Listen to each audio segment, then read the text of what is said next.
A continuación, la regla de L'Hopital. Esta regla permite el cálculo de límites de fracciones en las que el numerador y el denominador tienden ambos al infinito o a cero. Esta regla sirve para calcular límites con la indeterminación 0 sobre 0 o la indeterminación infinito dividido infinito, aunque podemos utilizarlas para otras indeterminaciones.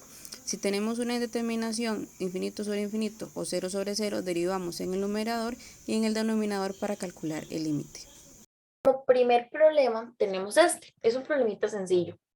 Es el límite cuando la x tiende a 0 de esta función. Entonces, lo que debemos hacer en primera instancia es sustituir la x por el número 0. Y es donde llegamos a una indeterminación de 0 entre 0. Siempre vamos a sustituir la x por el número que esté acá. Ahora, aquí es donde nosotros debemos aplicar la ley del L'Hopital. Entonces, derivamos el numerador por un lado y el denominador por otro lado. Ya que tenemos este resultado, volvemos a sustituir la x por el número 0. Y es donde tenemos como resultado 1 sobre 1, que sería 1. Entonces ya esta sería la solución, la cual es 1. Ahora, como problema número 2, ya es un problema un poquito más complejo y lo vamos a ver. Tenemos el límite cuando la x tiende a infinito de esta función por acá y vamos a hacer lo mismo básicamente.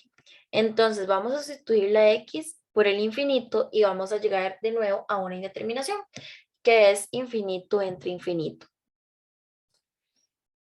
Para resolverlo por el método del L'Hopital, derivamos las funciones del numerador y del denominador, los cuales nos va a quedar así, de esta forma que está acá. Ahora, ya teniendo esto, volvemos a sustituir la x por el infinito. ¿Y qué pasa? Que de nuevo nos queda una indeterminación que es infinito entre infinito. Como paso, básicamente que último, volvemos a aplicar la ley del L'Hopital y se deriva el numerador y el denominador, lo cual nos da este resultado. Ahora, como las x desaparecieron, esto hace que ya directamente este sea el resultado de la función del límite que pasamos a simplificar acá. Ahora, es necesario aclarar que no siempre se tiene el resultado del límite aplicándolo solamente una vez. Hay que aplicarlo y sustituir la x por el número que tiende hasta que se desaparezca la indeterminación. Y es donde ya nos va a dar el resultado de esto.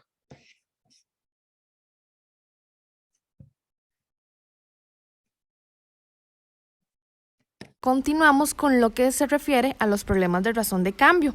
Y estos se refieren a la medida en la cual una variable se modifica en relación con otra. Y en caso de que ésta no tenga una relación, lo que pasará es que la razón de cambio va a ser igualada a 0. Las razones de cambio más frecuentes que hay son la velocidad que se calcula dividiendo lo que es un trayecto recorrido por una unidad de tiempo. Esto va a significar que la velocidad se establece a partir de un vínculo entre la distancia y el tiempo. Ahora bien, tenemos dos tipos de razones de cambio, la primera es razón de cambio promedio, y eso se trata de problemas en los cuales estudiamos los fenómenos relacionados con la variación de una magnitud que depende de otra, por lo cual es necesaria una descripción y una cuantificación de dichos cambios por medio de lo que sean gráficos, tablas, modelos matemáticos, entre otros. Después tenemos lo que es la razón de cambio instantánea, y la razón de cambio instantánea también se denomina como segunda derivada y hace referencia a lo que es la velocidad con la cual cambia la pendiente de una curva en un momento determinado. No hay que olvidar que la razón de cambio muestra la proporción en la que cambia una variable con respecto a otra, o desde un punto de vista más gráfico, la pendiente de lo que sería una curva. Ejemplo número 1.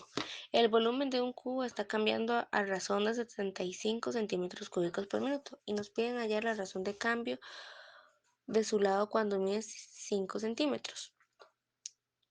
Por lo cual tenemos que usar una fórmula que se relacione con el volumen del cubo, que sería volumen igual a la 3. Luego derivamos en ambas partes de la ecuación, por lo cual quedaría razón de cambio del volumen sobre razón de cambio del tiempo igual a 3 por a a la 2 por razón de cambio del área sobre razón de cambio del tiempo. Luego sustituimos los valores y quedaría 75 igual a 3.3 por 5 a la 2 por dA sobre dt y luego despejamos y quedaría 75 sobre 3 por 5 a la 2 y el resultado final sería 1 centímetro por minuto. El ejemplo número 2 nos pide cuál es la razón de cambio del área de la circunferencia cuando el radio sea igual a 5 centímetros y nos están dando la razón de cambio del radio que es 1 centímetro por segundo y nos están diciendo que el radio son 5 centímetros. Luego hay que buscar una fórmula que más se relacione, que sería área de la circunferencia igual a pi por r a la 2. Luego realizamos la ecuación que quedaría razón del cambio del área sobre razón de cambio del tiempo igual a pi por 2 por r por razón de cambio del radio sobre razón de cambio del tiempo. Y luego utilizamos la regla de la cadena en la cual la derivada de r a la 2 es 2r y la multiplicamos por la derivada de r que es dr sobre dt. Luego sustituimos y quedaría dA sobre dt igual a pi por 2 por 5 por 1 y como el radio está en centímetros y la razón está en centímetros por segundo, entonces tomamos en cuenta las unidades y quedaría pi por 2 por 5 centímetros por 1 centímetro por segundo y esto nos daría 31,45 centímetros cuadrados por segundo. Método de integración por fracciones parciales. Este método permite integrar algunas de las funciones racionales que difícilmente se pueden resolver mediante otros métodos de integración. La integración por fracciones parciales es un método algebraico que permite descomponer una fracción racional en la suma de varias fracciones. Da una función racional en forma de numerador de x sobre denominador de x, tal que el grado del polinomio del denominador es mayor que el grado del polinomio del numerador y el denominador de x un polinomio no factorizable en R, es posible expresar la fracción anterior como una suma o resta de fracciones más simples cuyo denominador sea un polinomio lineal o un polinomio cuadrático no factorizable en R. Dentro de este método de integración tenemos las fracciones propias, las cuales consisten en factorizar completamente el denominador en factores de dos tipos, donde la ecuación ax al cuadrado más bx más c es irreductible. Además también tenemos los factores lineales, que para los factores lineales la ecuación px más q al cuadrado como ejemplo. Para ello, la descomposición en fracciones parciales debe incluir la suma del siguiente número de fracciones. Esto igual a los factores cuadráticos, que para cada factor cuadrático de la forma ax al cuadrado más bx más c elevado, de igual forma la descomposición en fracciones parciales debe incluir la suma de varios números de fracciones. Para el paso inicial lo que tenemos que hacer es factorizar el denominador y así obtener dos fracciones diferentes para luego descomponerlas más tarde. Para el siguiente paso se descompone la fracción en la suma de dos fracciones de tipo simple.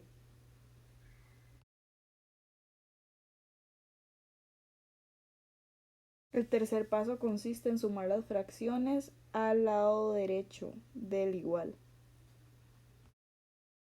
El paso siguiente sería simplificar la expresión algebraica de manera en que se cancelan los denominadores. Para el próximo paso 5, lo que se debe hacer es resolver las diferentes operaciones con polinomios y le sigue el paso 6, que ya al tener el resultado lo que se hace es agrupar los términos que sean semejantes. Luego de esto, la idea es igualar términos semejantes como son el 0 y la c, ya que estos comparten una x. Seguidamente, lo que hacemos es formar un sistema de ecuaciones, en este caso son tres diferentes, y luego pasar a resolver este sistema de ecuaciones logrando despejar la a en la tercera ecuación. El paso que le sigue, que sería el número 10, sería sustituir este valor de a en la primera ecuación para lograr encontrar el valor de b. Al encontrar los valores de a, b y c, estos van a sustituir ya al momento de hacer la descomposición de las fracciones. El paso 12 consiste en generar una nueva integral, seguido por el penúltimo paso, que sería resolver esta integral haciendo uso de la tabla de las integrales y sus propiedades, lo que nos lleva al último paso, que sería nada más ya poder dar la respuesta. Para iniciar el ejemplo 2, lo primero que vamos a hacer es descomponer la siguiente expresión para lograr tener una suma de fracciones simples. Seguidamente, estas las vamos a sumar y vamos a simplificar. El paso 3 consistiría en cancelar ambos denominadores. Al cancelar los denominadores, vamos a resolver las operaciones con polinomios. El quinto paso sería agrupar los términos semejantes, como por ejemplo el 4 y la a, ya que estos comparten una x. Luego los vamos a igualar en términos semejantes. Seguidamente vamos a formar un sistema de ecuaciones, que en este caso serían 2, y vamos a sustituir el valor de a para la segunda ecuación. Ya al tener esto, lo que sigue sería despejar el valor de b, y así poder sustituir luego el valor de a y el valor de b en la descomposición de las fracciones simples. El 11º paso consiste en generar la nueva integral que se ha formado para luego poder transformar la expresión de la segunda integral. Seguidamente vamos a poder resolver esta integral mediante el método de sustitución para poder conseguir sustituir la variable y generar la nueva integral en la variable nueva, que sería w. Como penúltimo paso, tenemos lo que es resolver la segunda integral mediante el mismo método de sustitución para poder así llegar al último paso, que sería la respuesta.